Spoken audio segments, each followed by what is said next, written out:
Nosso bate-papo de hoje é sobre uso capião. Esse é um tema que a gente tem muita dúvida, muitas dúvidas mesmo. E para esclarecer sempre daquela maneira acessível, tô recebendo aqui a advogada Larissa Rodrigues. Bom dia, bem-vinda. Bom dia Arnaldo, bom dia ouvintes, prazer estar aqui novamente. Uso capião, algo muito comum, né? Muito comum e gera muito debate, né? Vamos começar pelo seguinte, o que é o uso capião? Bom, primeiramente, para a gente falar de uso capião, a gente tem que ter uma noçãozinha básica sobre posse e propriedade. Certo. Tá? Então, vamos lá, assim, tentar de uma maneira mais clara, mais lúdica, assim, para o pessoal entender. A posse é quando você está usando a coisa. Ou seja, eu estou com esse objeto, eu estou em posse dele, eu estou utilizando ele. Isso pode ser de móveis e imóveis, né? Um carro, um imóvel, uma casa, um apartamento, enfim. E a propriedade, ela já é diferente. Porque a propriedade, de uma forma bem visual, assim, é o teu nome no documento daquele móvel ou imóvel, né? Daquele bem. Certo. Então, até pra gente, assim, pra ficar, de repente, mais claro, fazendo uma analogia, né? Claro que aqui a questão da uso capião, ela é diferente, mas a gente pode utilizar como analogia para entender posse e propriedade um aluguel. Porque o inquilino, ele está na posse daquele imóvel, né? Ele está utilizando aquele imóvel, mas ele não é o proprietário, ele não é o dono. Perfeito. Ele paga aluguel ao dono. Então, quando a gente fala de uso capião, a gente tem que ter muito presente essa questão de posse e propriedade. Por quê? Porque a uso capião, ela parte do pressuposto de que a pessoa que detém a posse, que está utilizando aquele bem, ela não é a proprietária. Então, para ela poder ter direito ao uso capião, ela precisa estar na posse daquele bem por um tempo prolongado, sem contestação do proprietário, né? Então, de forma mansa e pacífica e contínua, para que ela possa adquirir a propriedade por meio da uso capião. Então, a uso capião é uma forma de aquisição da propriedade, desde que exista a posse de forma contínua, sem contestação, né, e pacífica. Perfeito. Em alguns casos pode não precisar ser pacífica, mas via de regra utilizamos essa premissa, né? Qual que é a situação mais comum que tu encontra?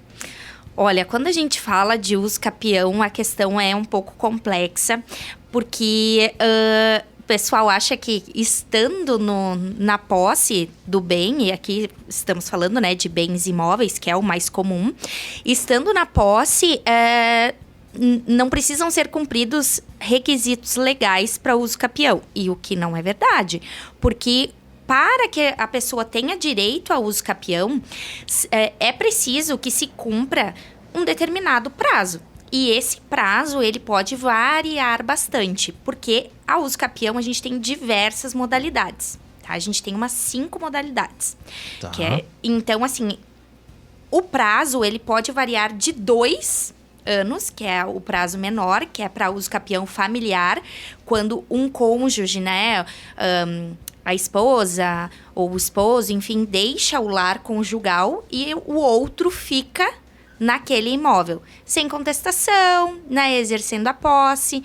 2 anos, por 2 anos ininterruptos, pode ter direito ao uso capião, desde que cumpridos os demais requisitos legais. Certo. Então, a gente vai variar do menor prazo, que é o uso capião familiar, de 2 anos, até a uso capião extraordinária de 15 anos.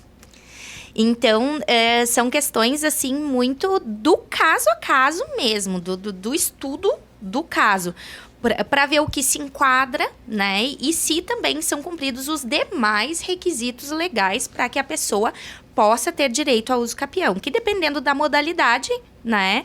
Eles vão ser diversificados. O mais comum que tu encontra é essa situação conjugal. Não, o mais comum, na verdade, é o uso capião extraordinária. Extraordinária, que são os 15 anos. É o que mais, assim, aparece no meu escritório. Uso capião extraordinária. E aqui também, vamos abrir um parênteses, né? Que dentro da situação da uso capião extraordinária, a gente também pode falar de uso capião de bem de herança, que é a seguinte situação. Quando a gente fala de um bem de herança que pode ser dividido, né, entre os herdeiros, exemplo, pai e a mãe são donos do imóvel, faleceram. Um dos filhos fica residindo naquele imóvel. Sim. E os demais seguem suas vidas, né? Um fica residindo ali naquele imóvel a vida inteira. Passados os 15 anos, né, o tempo legal, e cumpridos, obviamente, os demais requisitos, ânimo de dono, né, que também é um dos requisitos importantes ali para uso capião. A pessoa, ela tem que agir como se fosse a proprietária mesmo, né, do imóvel. Nessa situação, a gente pode ter, sim, um direito aí adquirido, né, da pessoa conseguir a aquisição da propriedade por meio de uso capião. Então, essa situação, assim, atualmente é o que mais aparece no meu escritório. Olha só. Isso é bastante amplo. Exatamente. Requisito básico seria o tempo e esse ânimo de dono. Ânimo de dono. Esse ânimo de dono, a pessoa realmente ela tem que fazer as vezes de dono do imóvel. Pagar contas do imóvel, né? Água, luz, IPTU, muitas vezes a pessoa paga também. Faz benfeitorias, né? Caiu uma janela, um vidro. A pessoa vai e arruma. Tem que agir como se fosse dona do imóvel. Esse é um dos requisitos para o uso capião. Além da questão da posse, né? Por tempo ininterrupto ali.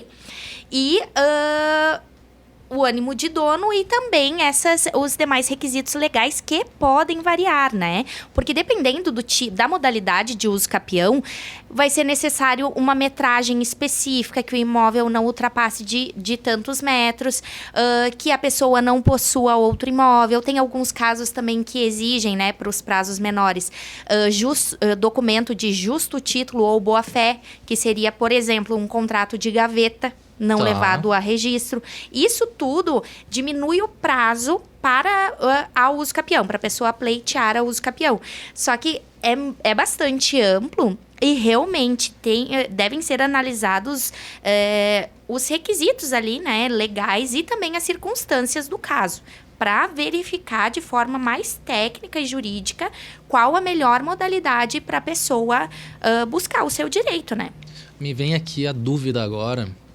Num caso desses, por exemplo, de uma herança, mas que o imóvel ainda esteja, sei lá, financiado no nome do banco, por exemplo. Se aplica?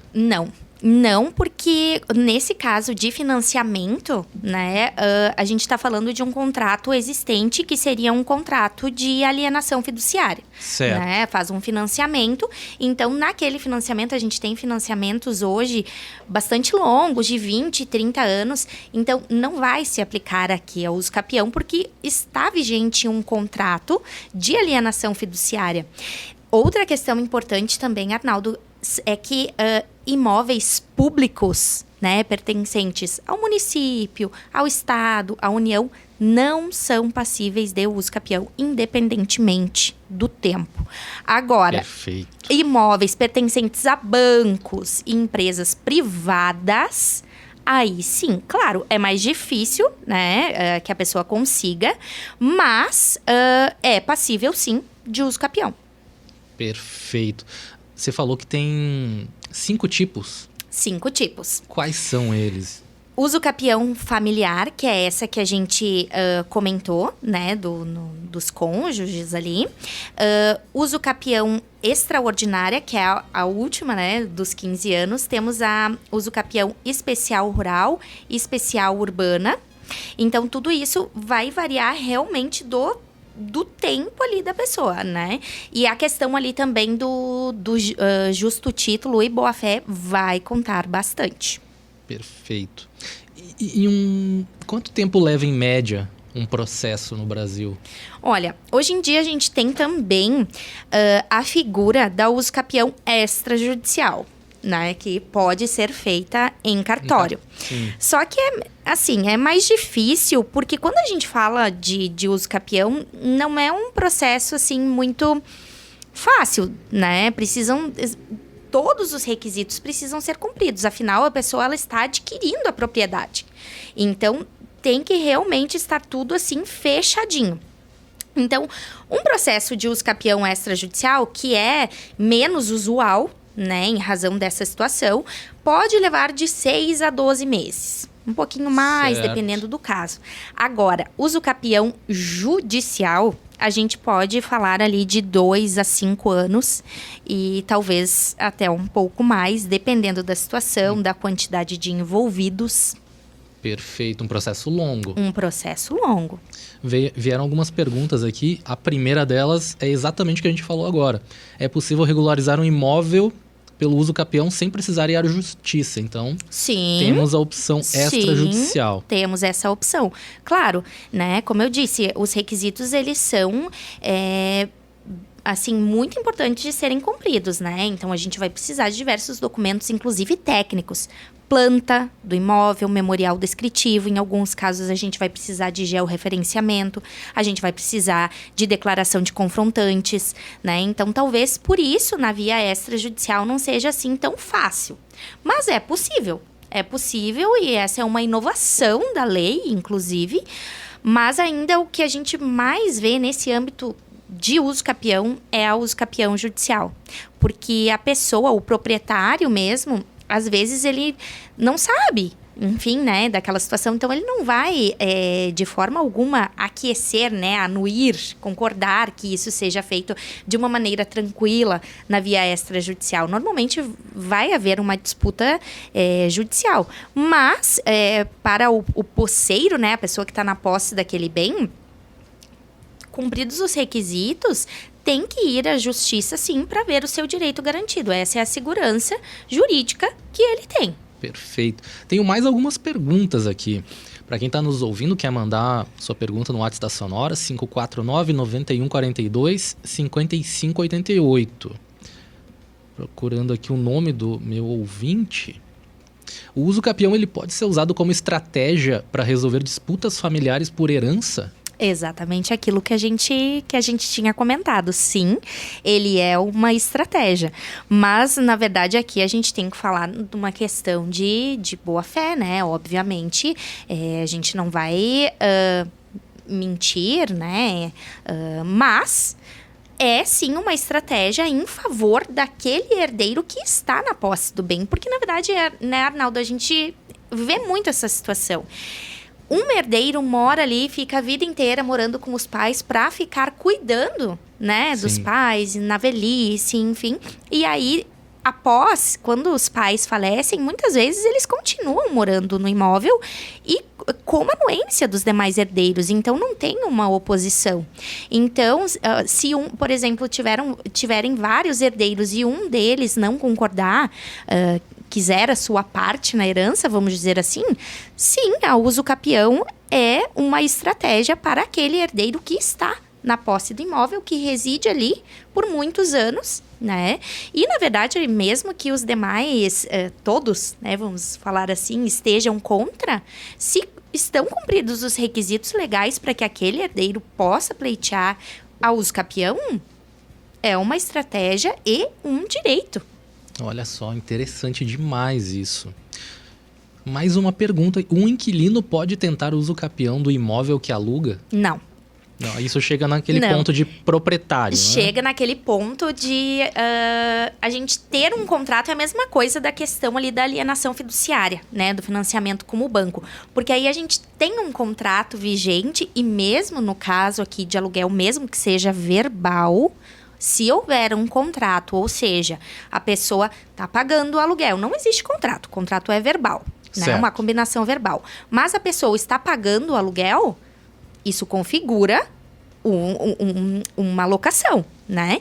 Então, não tem direito ao uso capião. Até porque, nesse caso, o proprietário vai estar recebendo o aluguel e ele não está concordando que a pessoa esteja ali sem pagar. Agora, a partir do momento que, num contrato verbal, a pessoa deixa de pagar, aquela situação, ela vai se consolidando sem a contestação do proprietário, a posse, ela vai ficando, ela né, mansa e pacífica, o tempo vai passando. Sim. Aí sim, mas com contrato vigente, pagamento de aluguel, não.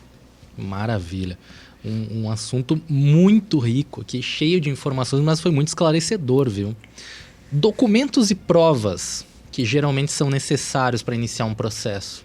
Olha, claro, vão ser necessários documentos pessoais do posseiro, né, da pessoa que está utilizando aquele bem, mas o mais importante, ao meu ver, realmente são os documentos da posse, do tempo de posse. Sim. Por exemplo,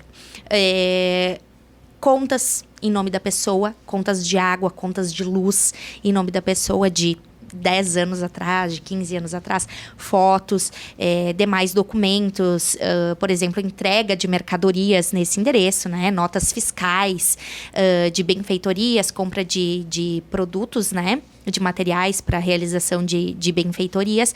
Tudo isso conta como prova. E, além disso, a gente precisa também de alguns documentos técnicos, né?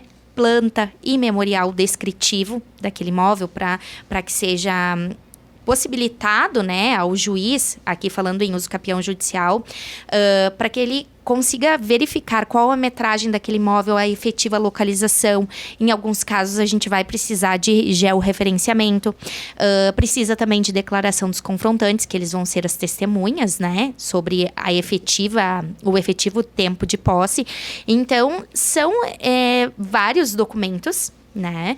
Mas se a pessoa está na posse daquele imóvel há tanto tempo, são documentos plenamente possíveis de serem encontrados. Perfeito. Uma ótima conversa tivemos aqui mais uma vez. Para você que nos ouviu, de repente tem alguma dúvida, você pode mandar uma mensagem lá no Instagram, @LGR_Rodrigues. Vai falar com a doutora Larissa Rodrigues por lá, tira suas dúvidas, enfim. Muito obrigado por ter vindo mais uma vez. Eu que agradeço, fico à disposição pelas plataformas digitais. Sei que é um assunto bastante complexo, que gera bastante dúvidas, né? Então, eu fico à disposição e agradeço mais uma vez pelo convite.